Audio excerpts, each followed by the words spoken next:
Welcome to the Pockets of Knowledge podcast. I'm your host, Desiree Stanley, here to share some amazing conversations. We're talking business, health, making and saving money, or starting something epic. Think of this as your go-to spot for stories that do a lot more than just kill time. They spark ideas, give you a boost, and perhaps even change the way you look at the world. I'm pulling in the experts, the thinkers, the doers, and the dreamers. We're about to dive into stories that open doors and ideas that light up your brain. Here we go. Welcome, everyone, to the Pockets of Knowledge podcast. I'm your host, Desiree Stanley, and with me today is my guest, Jenn Fredericks. How are you today, Jenn? I'm doing really well. Thank you for having me. Wonderful. I am honored to have you on the show, and I am so looking forward to this conversation. Jenn, you are a coach and a personal resilience practitioner, and you specifically have certifications in what is called Prosilience coaching. And this is the combination of proactive resilience. And we're definitely going to dive deep into this today. But also, you are positive neuroplasticity trained. You've got certifications in that, as well as a number of others that really highlight your knowledge in this area. And so I can't wait to hear all about it. But to get started, Jenn, would you share with us kind of what your journey has been? What inspired you to begin coaching in this area? And take it away. Thank you for asking. My story starts back when I was in middle school, actually, and I'm coming up on 48 years old, which I celebrate so much, and you'll know why in a minute.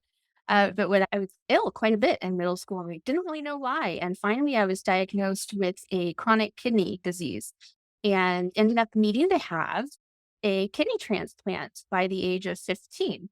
And I was very blessed to match with and be given a kidney by my dad, which was wonderful. And that kidney lasted 18 years. So that's when my knowledge and journey of life-threatening chronic illness started. And I knew that kidney transplant for me and for all actually, is a treatment, not a cure for chronic kidney disease. So I knew that more protocols, treatments, whatnot would be down the road for me. And luckily, I didn't need to think about that for 18 years because my dad's kidney allowed me to finish high school, go to college, study theater, which I was like, why are you letting me do this, parents? Because I have to pay for immunosuppression medication the rest of my life. But I was following my desire and dream. And then, I met my husband and we bought a house and adopted a beautiful daughter. So all of those life milestones that I think a lot of us hope to experience, I was able to. And when my daughter was about 4, I needed to have a second kidney transplant because the other one was just tired. It's like, I'm ready. I'm on my way out. So I was blessed then by my husband's fraternal twin brother as my kidney donor. Yeah. And now we're 12 years out from that and I'm doing really well. And so through that time, I was asked like, how am I resilient? How are you so resilient? How do you keep doing it? And I never really knew. When I was a teenager, it was like, fix me, I'm immortal. And then when I was older, it was like, I need to get back to quote unquote normal life. I have this career. I was in marketing at the time, married. I have this beautiful daughter. Let's get back to normal life. And so I was able to hold it together and keep moving forward. And then in 2015, about 3 years after my second kidney transplant, my daughter was diagnosed with a low-grade brain tumor. And that was a completely different ballgame. When it's someone you love who's going through the suffering and the difficulties and needing that life-threatening chronic illness, it's just a completely different experience. And I didn't know how to be resilient and pull myself back up, or I did subconsciously, but I maybe didn't have the energy to do it. Now, along the same time, about a year after she was diagnosed and we had things managed, and so she was kind of back to her first grade life, which was good. I was laid off from my marketing job. And that's when I got into coaching because I knew that I couldn't do life the way I was doing it.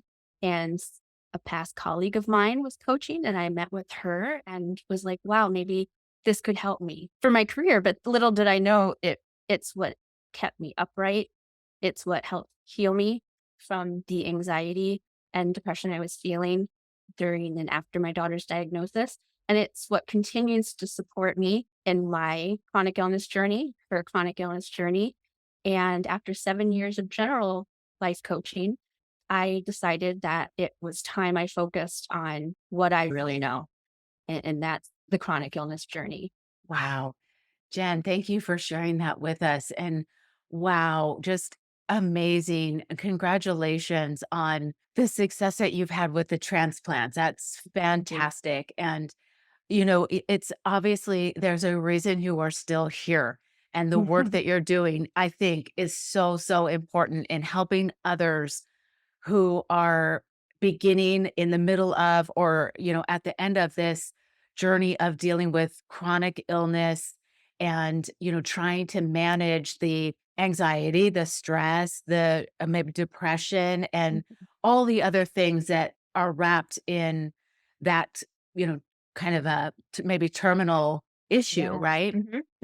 We're all I don't mean to be doom and gloom. We are all kind of walking toward death. Once we're born, that's what happens. And we all know that subconsciously as humans, but we don't focus on it yet when you are diagnosed with a chronic illness or you feel your mental wellness being challenged.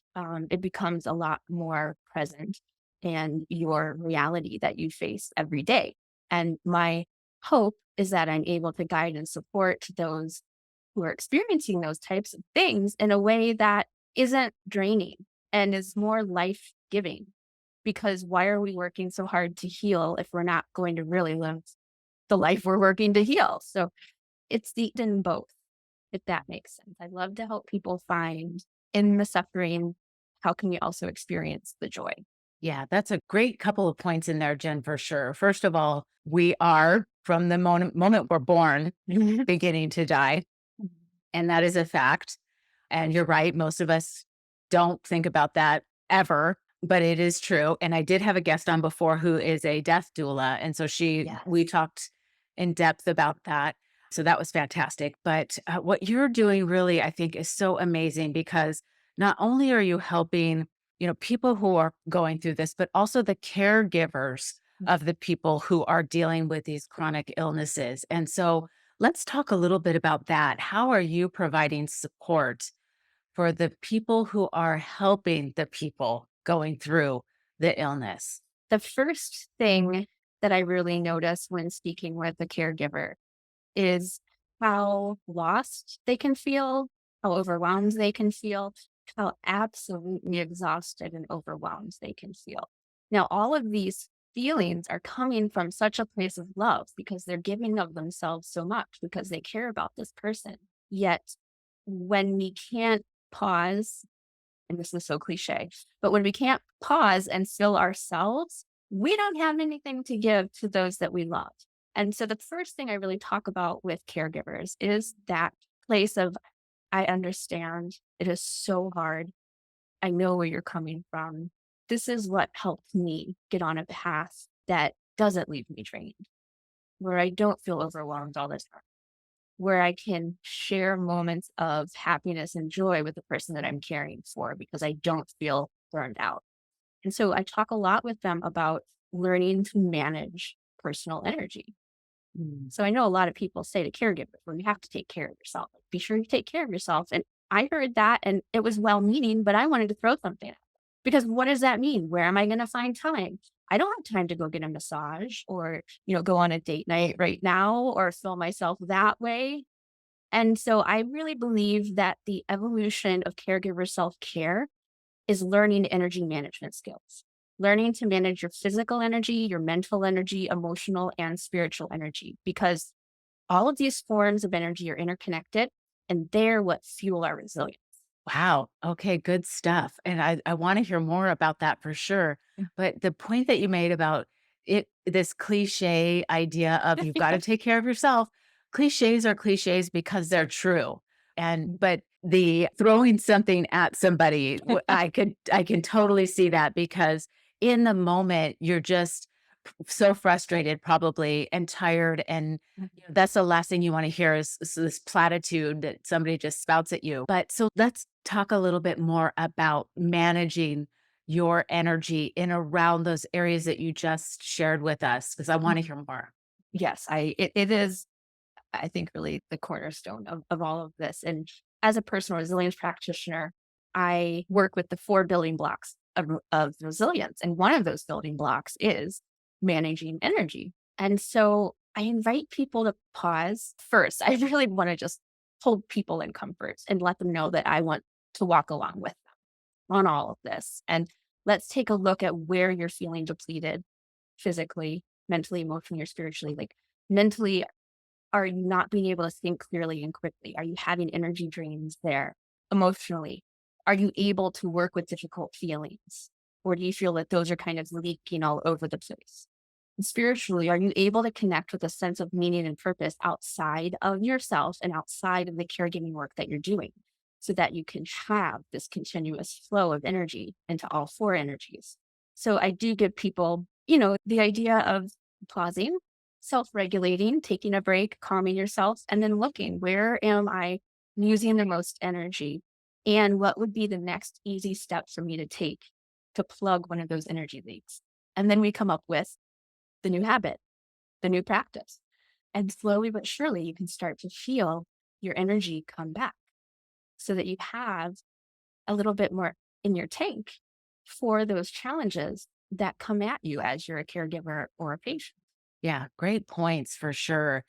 So, what would you say more specifically if somebody is struggling with that, mental overload of dealing a person who is struggling? What tips, or maybe I know you shared about taking a pause, Mhm. but is there other things that they can maybe try that can help? Of course. One of them is I used to be so proud when I would say I'm a multitasker. Like I can be filling a pill container and I can be answering my phone and I can be listening to this or like answering an email and then go back to it. But it's a fact that it actually takes 20 minutes for you to refocus on something once your attention is divided.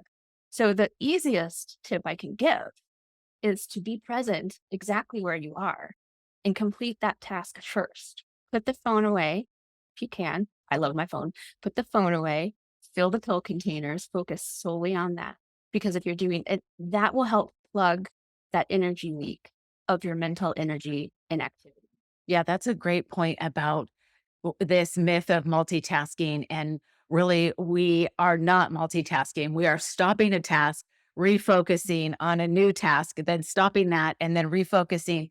And that is a huge waste of energy versus just focusing, completing, moving on. Mhm. And then same, yeah, rinse and repeat, right? Rinse and repeat. Yeah. And, the other thing about mental energy is that it is, like I said, all of these energies are interconnected. But when you look at mental energy and emotional energy, those two are so intertwined that when we can really observe the thoughts that we're having and the emotions that those might be making us feel and having some emotional aptitude around how to sit with those difficult feelings and maybe create a different story or perspective around a certain thought that we're having can actually help both energies plug leaks, start filling them back up, and not letting the other one draw the energy from the other one. Yeah. So you're not depleting, the one with the other and Mhm, vice versa. Yeah, mhm. that makes sense for sure. So I can see why this has been so important to you. But, share with us why this has become your life's work. Sure. One is I love connecting one on one with people. I've been, guess, blessed with the gift of being able to see and hear others deeply. And so having that innate gift and then being able to buoy it with evidence backed information and training, and then also call on my intuition has allowed me to lessen the suffering of others. I remember being on the neurology floor. I think it was probably the third time my daughter was admitted for a procedure of some sort. And like, you can keep it all together. I'm pretty good in a medical setting. Like, seriously, the machines put me to sleep if I'm in. So that's where I'm starting, which I feel grateful for because I, became comfortable in that setting when I was young. But I saw these families walking down the hall for the first time, like deer in the headlights. Mm. And my heart was just like, there's another way. there's another way that we can be there for ourselves and our loved ones in these crises. And I want to find, however, I've been doing this innately since I was young and be able to share that with people. That's amazing to be able to share that skill that sounds like is just something that is either a part of you or that developed because of your own experiences with other people so that they can handle these situations in a healthier way is amazing.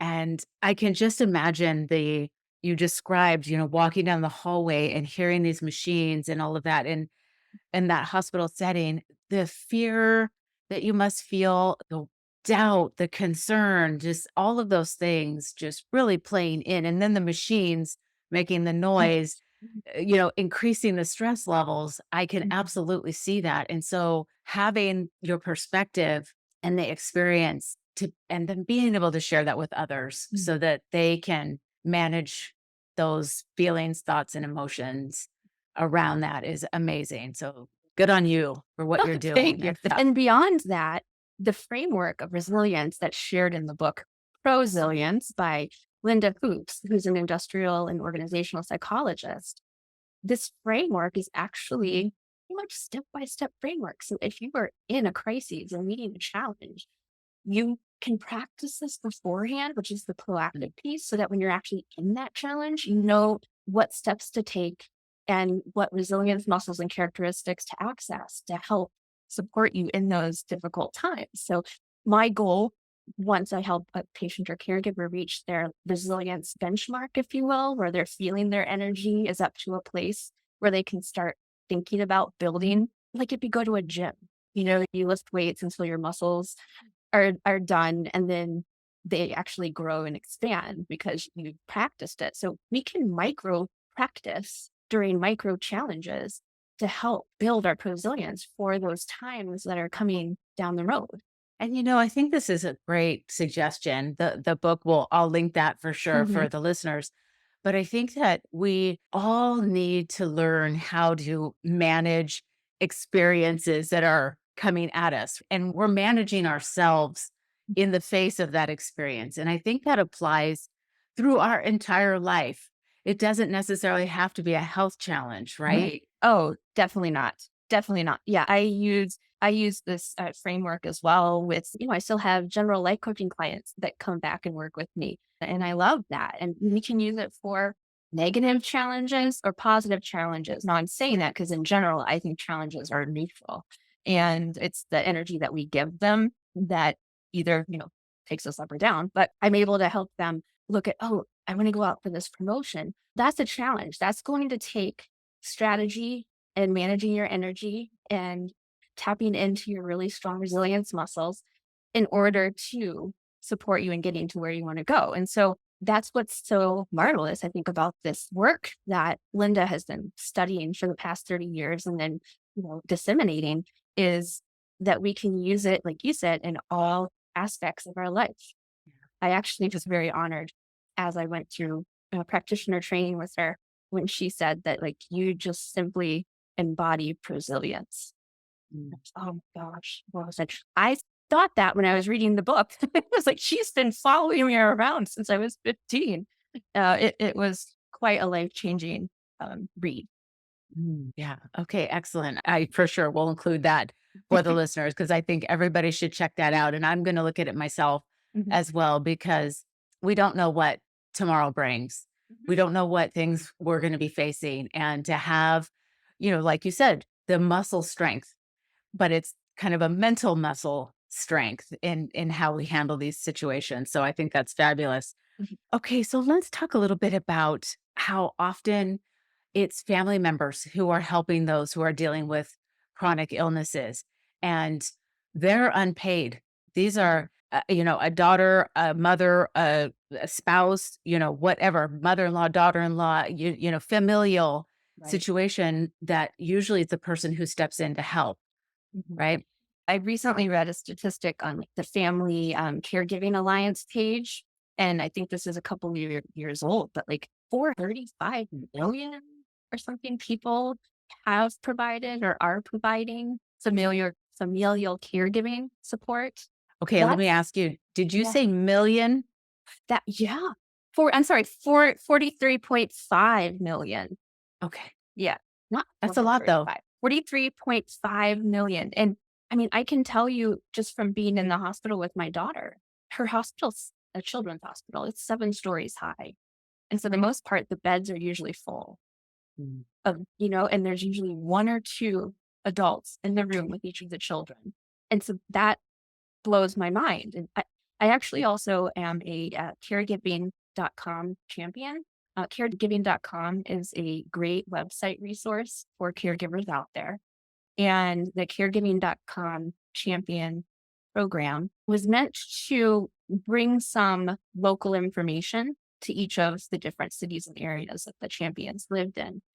And there's tons of information on the site, be it learning to be an advocate, how to handle insurance, the best way to ask questions for your loved one and their doctor, as well as some of those self care tips. And so I'm really glad to have that information to share with people because, yes, I've dealt with insurance a lot. I mean, I have weekly conversations with doctors, yet my passion and my gift lies in supporting people to live a better life. Like, we don't have to wait until all of this is all better Mhm. in order to feel better. And I, for one, want to have as many precious moments as I can, even during all of the challenges. And so that's what I was searching for help with. And that's what I help other people with now. Excellent, Jen. I want to include that resource for sure as well for the listeners. That's yeah, fantastic. And anytime that we have an opportunity to reach out to others to get information that can help us through this process is a good thing. And so for sure I want to include that. Yeah. And Oh, go ahead. I was just going to say, so one of the modules for the framework, the building blocks of resilience is our resilience muscles or characteristics that we're all born with. And some of them we have easier access to and challenge, and other ones are not quite as easy. And one of those muscles is the muscle of connection. So being able to draw on others for resources and support. And while more and more is popping up all over the place, I'll tell you, back in 1993, when I had my first transplant, like I don't know what was out there for my mom and dad. They were beautiful models and influences and how to handle all of this gracefully. But besides being depleted, feeling disconnected and isolated Mm. is the other point that caregivers bring up quite a bit. And so finding ways to support yourself and feeling less isolated and feeling connection with others and feeling seen, heard, and understood is very important as well. Yeah, great point. Absolutely. I could see that you would be feeling like you're the only one going through this or, that disconnection Mhm. and just feeling alone in this challenge that you're faced with. And so having this opportunity to connect with others who are going through something similar or whatever could really help lift your spirits so you're not feeling so alone, at least. Yeah. And something else you said in there about it almost seemed like we need to remember how to dance in the rain, Oh my right? goodness, yes. So Yes. we are going through these challenges and they are hard, but we have to still be able to find joyful moments in that. And because this is our life right now, even in the darkest times, that is our life. And waiting for it to be over, we're just waiting for our life to be over, right? We're switching Right. that time away. Yeah. And so learning how to be able to find peace or joy or happiness in these moments of difficulty is really important. Very important. And I don't think either of us are saying to people, you need to feel this all of the time, right? We're human. We're going to feel the spectrum of everything. And we get to choose. Even when we don't feel like there's much of a choice, we get to choose how we respond to what's coming at us. And I'm not going to take whatever way anyone decides to meet that from them. I would just like to offer the perspective that it might be a little bit easier and more fun and more life-giving to find ways to dance in the rain. Yeah, for sure. We don't want to deny anyone the emotions that they're experiencing. They need to experience that. But what you just said is right on. It's absolutely right on. These difficult times can be made easier if we can find the positive portions in it. It lightens the load a little bit, right? Mhm. It does. It really does. I consider myself a realistic optimist. I have a really strong positivity resilience muscle. So it comes a little easier for me. That piece does. Yeah. It's just always been that way. And I'm grateful for that because I believe it puts me in a place to support people who might not feel that as much. Yeah. Good stuff, Jen. Thank you for that, for sure. I'd like to have you share with us now how you have a YouTube channel that you share other podcasts that you've been on and video episodes and stuff. Can you share with the listeners what they could find if they go there and explore that? Sure. Yeah, I actually am blown away at this. So I actually started my business in January of 2024. So like I said, I've been a life coach for 7 years. I started on a specific focus in January of 2024. And since then, I've been invited to be on 28 different podcasts and podcasts to talk about this idea of prosilience and to talk about supporting caregivers and patients. And so I did put a playlist together on my YouTube channel. And it's also a lot of them are on my website, which is prosiliencecoach.com. And it's super interesting because the podcasts have ranged from me sharing like my favorite artist and how listening to my favorite music has helped fill my spiritual, emotional, mental, physical energy, all the way to I was on one a couple of weeks ago where I actually ended up in tears because the host, and much like you, the host just gets the mission and vision that I have for this business that I've started. And there's even one on there that I did years ago that talks about being an adoptive mom. So just the spectrum of all the different things in life that I've experienced and getting the different questions and perspectives from hosts is super interesting because I love conversation. And if any of the listeners would like to continue a conversation, like I invite them to reach out to me simply because I want to get to know you and how any of this work might support you in the struggles that you're having. And that's all I ask. Mhm. Just get in the room. If it's not with me, get in the room with someone so that you can learn to support yourself to live the life that you really want to live, regardless of circumstance. Yeah, that's amazing. And when you were talking about sharing your favorite song and how it uplifts you, that's such a great reminder how important music is in our lives and the difference it can make to our outlook and our attitude. It's tremendous. Yeah, it totally is. It was such a fun podcast, and I ended up talking about actually the band that brought my husband and I together, that jam band Fish, Phish. And one of their songs is called Chalk Dust Torture, and it says something like, "How will I learn all the things I've unlearned as I sat in their desks and my synapses churned? The torture of chalk dust collects on my tongue. Thoughts follow my vision and dance in the sun. Can't this wait till I'm old? Can't I wait or can't I live while I'm young?" Mm. And I love that. Can't I live while I'm young? I mean, can't we live while we're alive? And music certainly plugs a lot of energy leaks for me. And I'm sure that if people sit down and think about special memories and times when they felt the most comforted in life, music might be part of that. Yeah, good stuff. Oh my gosh, I love it. Jen, would you share with the listeners anything maybe that you think is important for them to know that we haven't shared so far? Sure. I think you touched on it a little bit, but I'd just love to underline it. I'm going to use a story. My daughter was 8, and it was the second time she was being admitted for a procedure for her diagnosis. And our children's hospital is wonderful. The nurses come in every day and ask the patient, "What's important to you today?" And normally, I mean, she's 8. Normally, it's, "I want to play with the therapy dogs. I want to eat all the chocolate ice cream. I want the child life specialist to come paint with me." This day, she says, "I'm gonna be where my feet are." It blew my mind. I said, "Oh my goodness, she's been listening." And so that's what I invite us to do. The next easy step I feel is for us to be where our feet are. to start cultivating some awareness of how we're experiencing our humanness and then deciding how we want to respond in life. But the first step is always presence and awareness. Yeah, that's great. Thank you for sharing that story with us. Mm. And you're right. We so often just naturally think about the future and focus Mhm. on the future and what are we going to do tomorrow? What are we going to Mhm. do next week? But being present, like you said, where our feet are right now, that is so important. And so thank you for sharing that reminder and that story of your daughter. That's precious. So thank you. Jen, I always love to ask my guests if there's books or podcasts that have been influential or beneficial, and you've shared the Prosilience book, and I will absolutely link that. Is there any others that you'd like to suggest for the listeners to check out?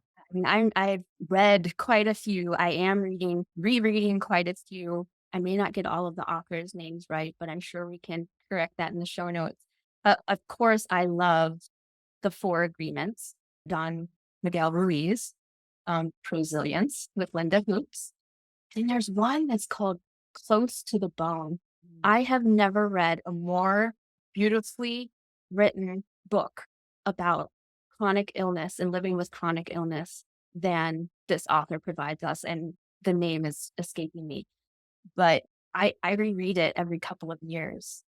And then the other one I'm reading right now is called Love, Miracles, and Medicine by Dr. Bernie Siegel, and he is a surgeon who decided to take a different perspective on how he moves through his medical career. And it's truly beautiful because it's so patient centric and holistic that I think it could give us all a different view on how we might meet our health.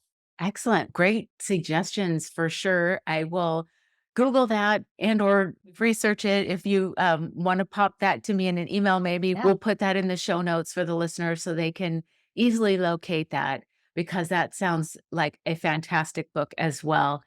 Great recommendations. How about any podcasts that you think would be beneficial? This one fills my silly bone.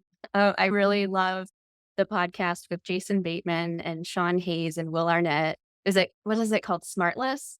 Yeah. Yeah, Smartless.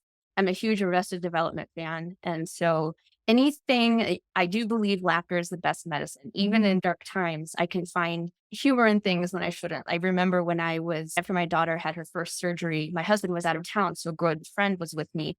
And we finally had a diagnosis, knew what was going on. And I looked at my friend and I said, "It's not a tumor," in the voice of Arnold Schwarzenegger from Twins. And he looks at me and goes, "But it is. It is a tumor." But after so many months of not knowing, having a bit of levity once we had a diagnosis actually started to fill some of my energy, even though it seemed inappropriate to other people. But yeah, so Smartless, I really love. And of course, as a coach, I love listening to Over It and On With It by Christine Hessler. So those are the two that I go back and forth. I also really enjoyed your episode with the death doula. Mm. I listened to that one and rewound a couple things because it's just a different perspective on death and dying. And through all of my work and work that I've done for myself, I've come with a different perspective or relationship with death and the knowing that everything is energy and that we'll all be able to participate in that energy as long as it exists. So I really enjoyed that episode. Great recommendations as well on the podcast. And Smart Less is, yeah, funny. And you're so right. I mean, it's another one of those, kind of cliche that laughter is the best medicine, but it's because it's true. Mhm. And, remembering to laugh in those moments, that levity, can relieve some of the pressure that we're feeling. And so another great, idea is to find some funny things that you can listen to, or, just even sharing memories of funny moments can help, right? Definitely. Yeah, good stuff. Jen, thank you so much. Before we close out, I absolutely want you to share again your website so that the listeners can find out more information there. They can locate your YouTube channel and information, or where else on social media they can find you. Great. My website is prosiliencecoach.com, Prosilience encecoach.com. I am on Facebook at Jenn Fredericks Prosilience Coach, as well as Instagram at jfredwi. And I play with TikTok here and there, and that's under at gentle, JENNTLE coaching.com. But yes, the podcasts are listed on the website with links and some other information about how you can support yourself by learning about your own resilience that you're born with.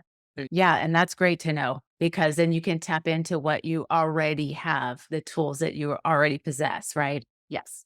Yeah, great. Thank you, Jen. I so appreciate your time and coming on the show today and sharing this information with us.